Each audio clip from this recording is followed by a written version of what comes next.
Hey everyone, it's Joe. Saturday the 1st of July on a warm but overcast day here in London. So I think we're going to do a little garden tour today, and we'll start with my Colombian pink guava seedlings over here. They're doing really well. A little bit of sunburn, but still very healthy. And I think I'm going to have to repot this one here. I've got a few to repot actually. As you can see, their roots are poking through the bottom there. In the corner, in the shade, we have some lemon guava seedlings, or lemon Cattleya guava, and some pineapple guava seedlings. All very healthy. Over here we have my miracle berry plant. It's putting a little bit of growth, but it needs a bit of feeding there. Strawberries haven't done much for me. Give me a couple of strawberries. I'm getting a little bit bored from this plant. Maybe it'll produce better next year. Over here we have some more Colombian pink guava seedlings. All these need repotting. And over here we have my Egyptian white guava. That needs these suckers to be, I need to cut these away. But yeah, pretty healthy tree, a little bit of sunburn. But I want some fruit from this, that's for sure. Maybe one day. Over there we've got Cooper. Hello, boy. And then we have some Cherimoya seedlings. These are doing really well. Lots of new growth. These actually perform better when the temperature's cooler. They don't like hot temperature. You get a bit of sunburn, as you can see. But all in all, doing pretty well. We've got another small one here. So that's a Cherimoya. Let's take a look at these beautiful tropical papayas which I grew from seed, and they're doing really well since I've repotted them. Lots of new growth, and I'm not sure if you guys can see. I'm going to zoom in. We've got flower buds there, so hopefully they'll get larger and they'll open up and I'll get some papaya fruits. This one over here, the flower buds are a lot larger, as you can see. So I'm really excited. Let me zoom in there. There you go, guys. Tropical papaya growing in London. Okay, let's turn around and have a look at my fig tree. This is a Spanish black. Beautiful large leaves there. And this is grafted onto my in-ground Dominico Toro fig tree. You can see over there. I mean, this tree has put on so much growth, and this particular variety, the Spanish black, is so vigorous. I'm going to show you quite a few main crop figs developing all over this particular variety. Beautiful, lovely coloured stem here, but most importantly is the main crop figs. And this variety, the Spanish black, is absolutely delicious. So that's the main Dominico Toro fig tree. It's a proper monster, guys. I mean, it's put on so much growth. And so we've got 5 varieties grafted onto this tree, and most of them are doing well. This new graft here, which is the Signora, hasn't done much yet, but it's still green, so there's still hope for it. But on this tree, the Dominico Toro, we have a lot of main crop. So somehow I'm going to get in there and show you the main crop and the Breba.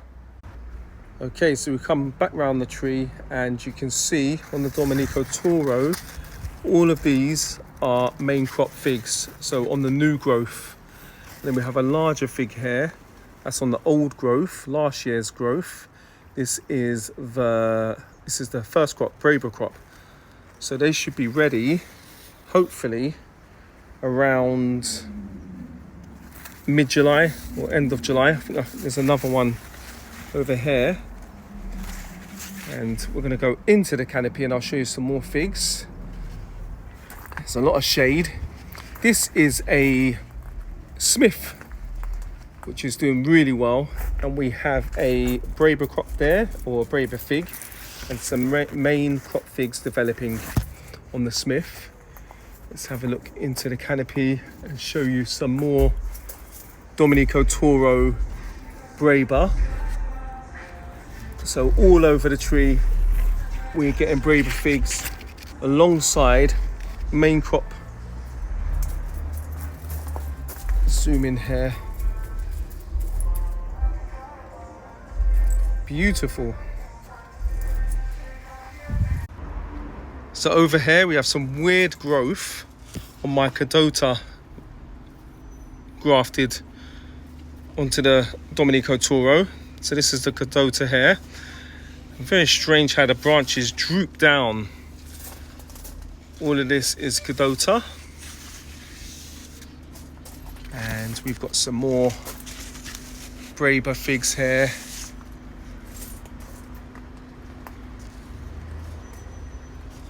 Over here. So yeah, really excited. Looking forward to some lovely, sweet, delicious figs from this tree. Very, very bushy. More Breba here. And down here is the Dalmati. The branches have got so heavy over the weight of the leaves that they've started to droop. And we've got one Breba fig developing there on the Dalmati. Over here we've got some corn growing.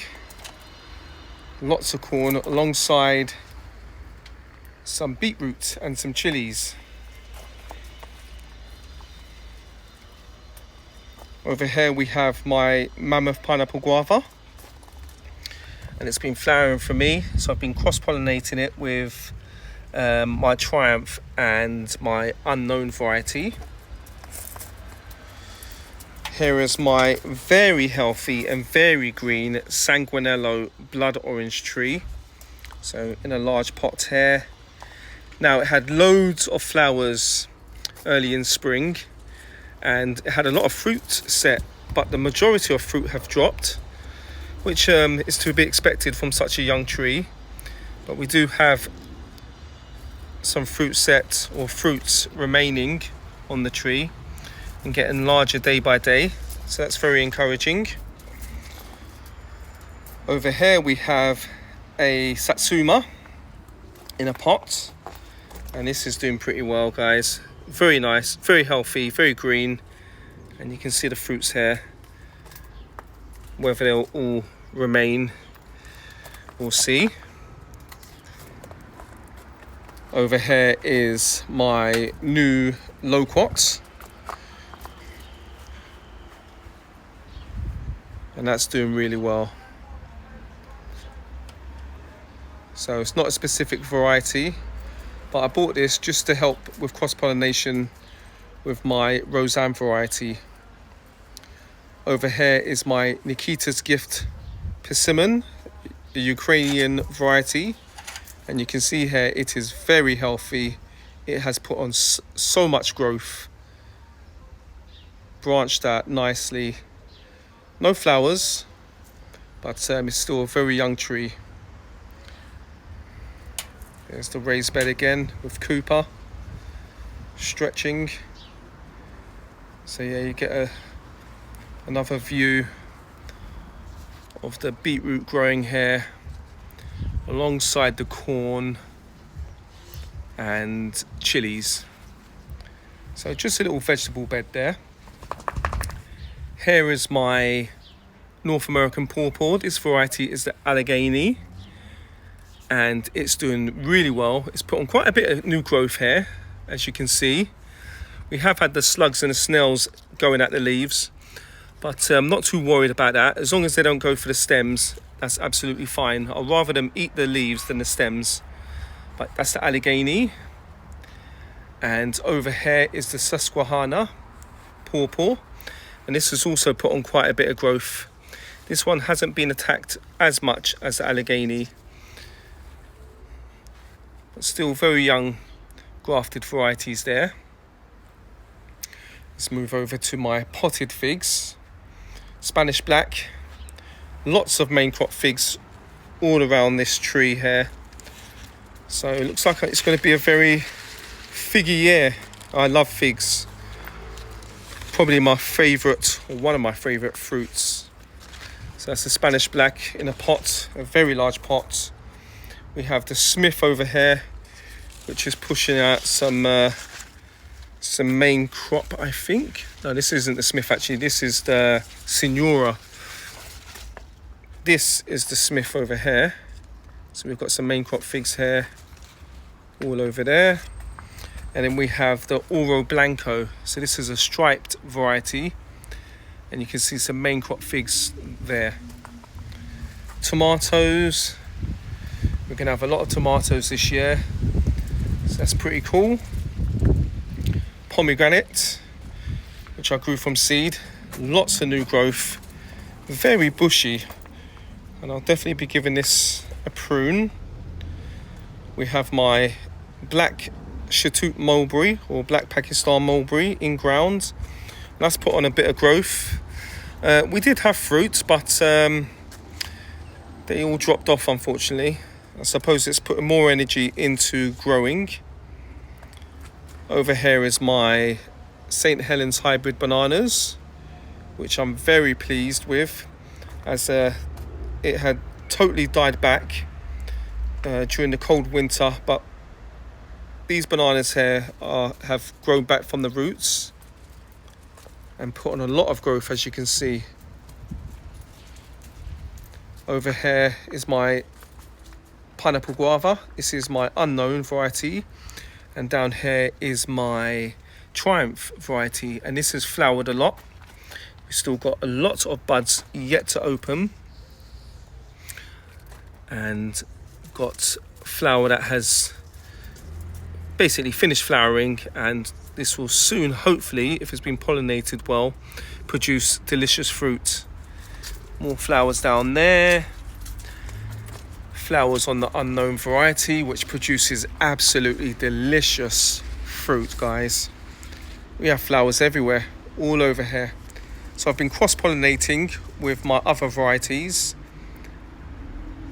And I've been snipping off the ones that I've pollinated. I've been snipping off the petals just to remind me not to go back to these ones to try and pollinate. So all over this pineapple guava tree here, we have dozens upon dozens of flowers, and still a lot of buds that have not opened up. I mean, this tree is so beautiful, guys. It's huge. As I stand back, you can see how big it is. So I will be doing a heavy pruning once the fruiting season is over. I mean, it's grown so wide. Lots of flowers on the other side of the tree. Everywhere you look. I mean, these flowers are beautiful. Definitely my favorite flower, or fruiting tree flower. So all over. And over here we have my Prima North American pawpaw blowing in the wind. And as I move back this pineapple guava, you can see that this tree has grown a lot. No flowers, unfortunately, this year, but there are signs that next year we're going to get a lot of flowers as you look in between the stems or the leaves. It's put on a lot of growth. Beautiful tree, the Prima. Over here is my olive tree, which I gave it a heavy prune back early in this season. Starting to grow back now.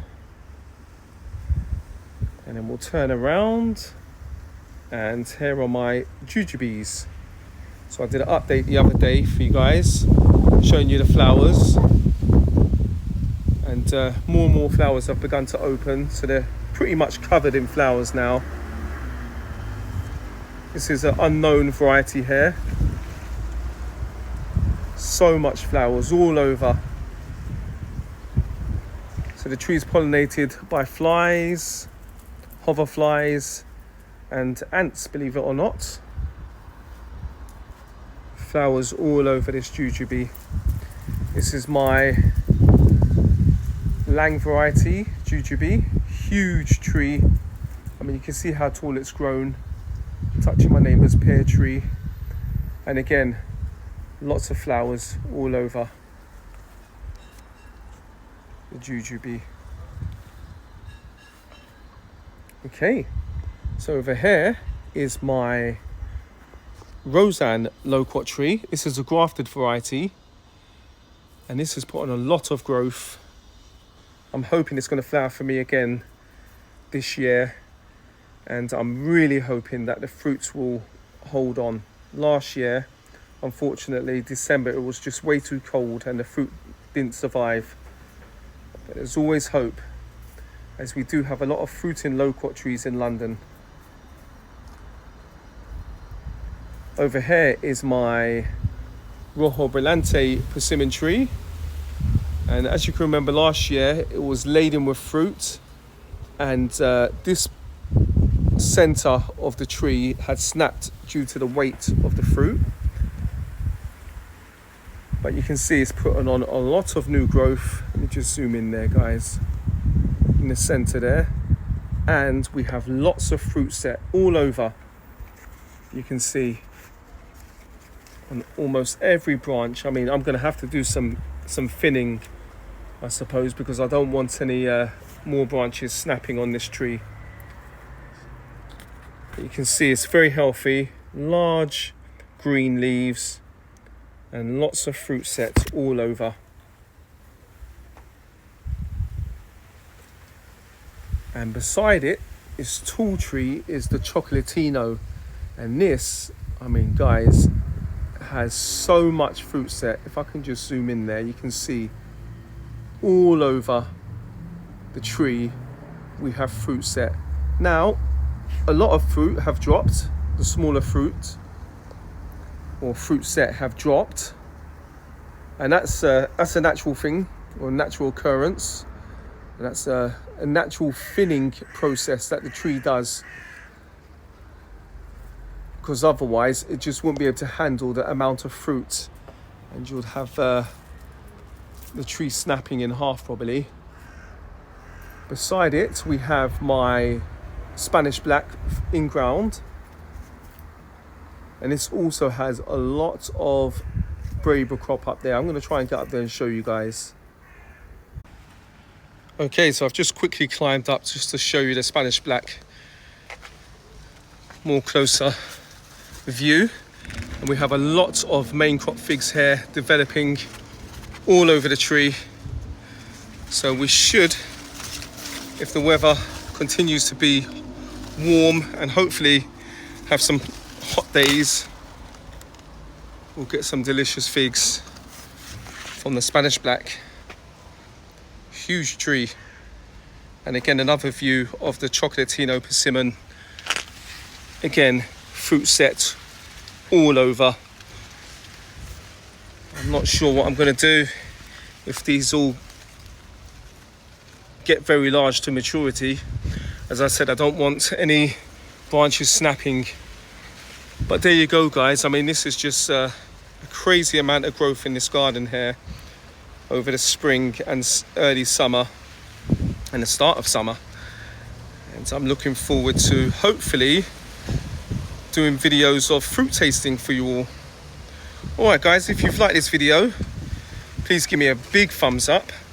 And if you haven't subscribed to my channel, I'd appreciate you subscribing. Happy gardening.